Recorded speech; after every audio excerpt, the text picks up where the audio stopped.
আসসালামু আলাইকুম। সুপ্রিয় তৃতীয় শ্রেণীর শিক্ষার্থীরা, আশা করি সবাই ভালো আছে। আমিও ভালো আছি। আজকে চলে আসলাম, দেখতেই পাচ্ছ পিছনে বোর্ডে লেখা তোমাদের তৃতীয় শ্রেণীর দ্বিতীয় অধ্যায়ের 30 নং পৃষ্ঠার 8, 9 এবং 10 নম্বর অঙ্কটি সমাধান করে দেখাবো। তো সবাই খাতা কলম নিয়ে রেডি হয়ে যাও, আমার সঙ্গে সঙ্গে তোমরাও করে ফেলবে। আর অভিভাবক এবং যে যেখান থেকে আমার এই ছোটদের গণিত ইউটিউব চ্যানেলটি দেখছে, অবশ্যই সাবস্ক্রাইব করে দিবেন এবং ভিডিওটি শেয়ার করে দিবেন। আজকে আর কথা না বাড়াচ্ছি, তো চলো আমি বোর্ডে চলে যাচ্ছি, অঙ্ক 3টি সমাধান করে আসি। 8 নম্বর অঙ্কটি কি আছে? রিনাদের ফল বাগানে 3টি আম গাছ থেকে যথাক্রমে 645টি, 729টি ও 890টি আম পাড়া হলো। ওই বাগান থেকে কতগুলো আম পাড়া হলো? এখানে কিন্তু উল্লেখ করা আছে যে কতগুলো, তার মানে এটি যোগ অঙ্ক। আমরা খুব সহজেই এটি করে ফেলব। আমরা কি লিখব? প্রথম গাছ থেকে আম পাড়া হলো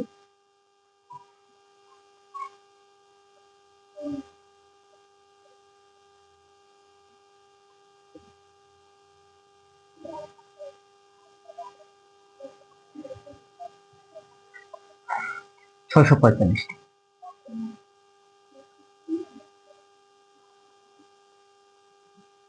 দ্বিতীয় গাছ থেকে আম পাড়া হলো 729টি।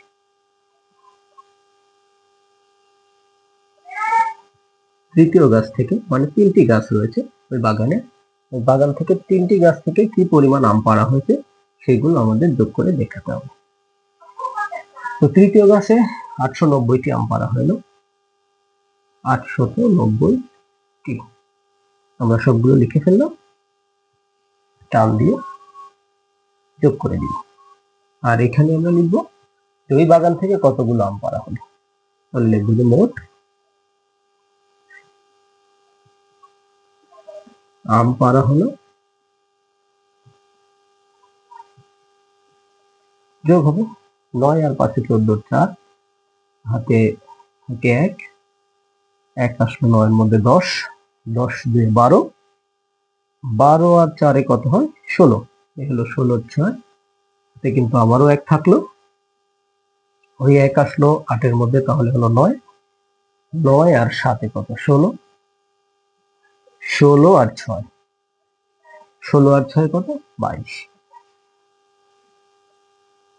তাহলে আমরা কি লিখতে পারি? অতএব 2264টি। তাহলে মোট আম পাড়া হলো 2264টি।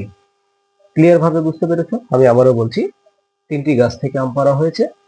আমরা প্রথম গাছে কতগুলো আম পাড়া হয়েছে, দ্বিতীয় গাছে কতগুলো আম পাড়া হয়েছে এবং তৃতীয় গাছে কতগুলো আম পাড়া হয়েছে, সবগুলো একসঙ্গে কি করলাম? যোগ করে দিলাম। যোগ করে দিয়ে মোট আমরা বের করে ফেললাম। তো এটি কিন্তু হয়ে গেল। এরপরে আমরা কি করব? তোমরা উঠায় নাও এবং নিজে আবার চেষ্টা করো। এরপরে 9 নম্বর অঙ্কটি করব। 9 নম্বর অঙ্কটি তোমরা পড়ো।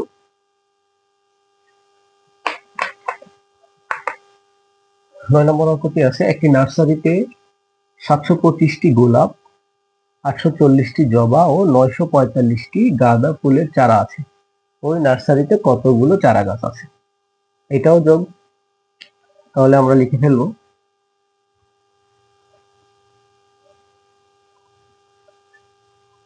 গোলাপের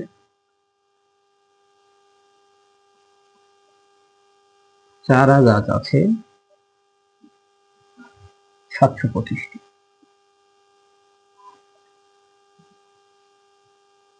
এরপরে কি? জবা, জবার চারা গাছ আছে 840টি। তারপরে আর কি গাছ? গাঁদা ফুল, গাঁদার চারা গাছ আছে কতগুলো? 945।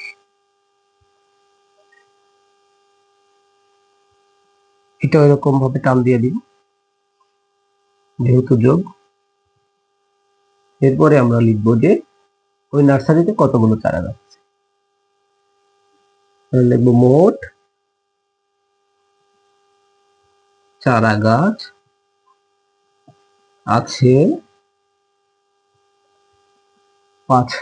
5 আর 5 এ 10 শূন্য, হাতে থাকলো 1, 1 আসলো 4 এর মধ্যে হলো 5, 5 আর 4 9, 9 আর 2 11, 11 1, হাতে থাকলো 1, 9 1 10, 10 আর 8 18, 18 আর 7 25, এই হলো 2510টি। অতএব চারা গাছ আছে 2510টি। এটিও হয়ে গেল। তাহলে 2 নম্বর অঙ্কে দ্বিতীয় অঙ্কটি যেটা আমাদের 9 নম্বর অঙ্ক, 9 নম্বর অঙ্কে বলছে যে 3টি চারা গাছ আছে 3 ধরনের একটি নার্সারিতে। তো কোন চারা গাছ কতগুলো রয়েছে সেগুলো আমরা একসঙ্গে নিচে নিচে লিখবো, লেখার পরে ওগুলো যোগ করে দিলে মোট চারা গাছের সংখ্যা বের হয়ে যাবে। তো দেখতে পেলে এটা তোমরা নিজেরা করে ফেলো। পরে আমি চলে যাচ্ছি 10 নম্বর অঙ্কে। 10 নম্বর অঙ্কটি কি আছে? একটি গ্রামে 4536 জন নারী, কতজন?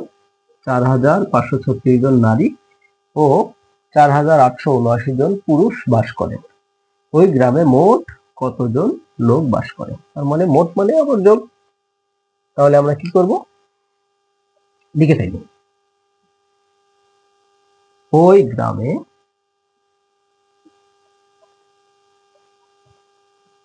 নারী বাস করে 4536 জন। ঠিক আবার ওইভাবে লিখবো, ওই গ্রামে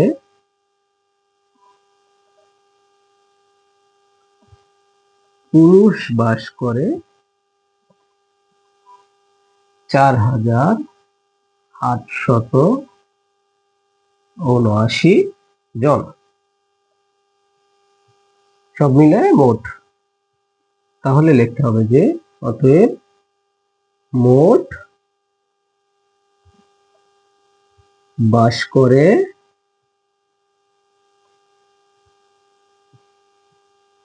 যোগ করে দেন 9 আর 6 কত হবে?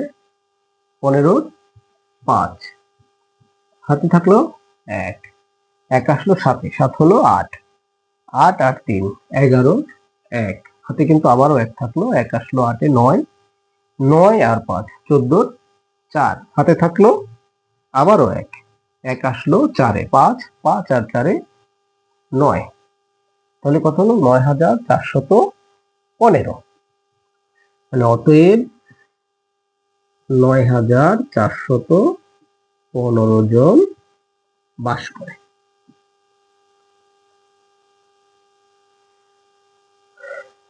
তাহলে 3টি অঙ্কই হয়ে গেল খুব সহজেই।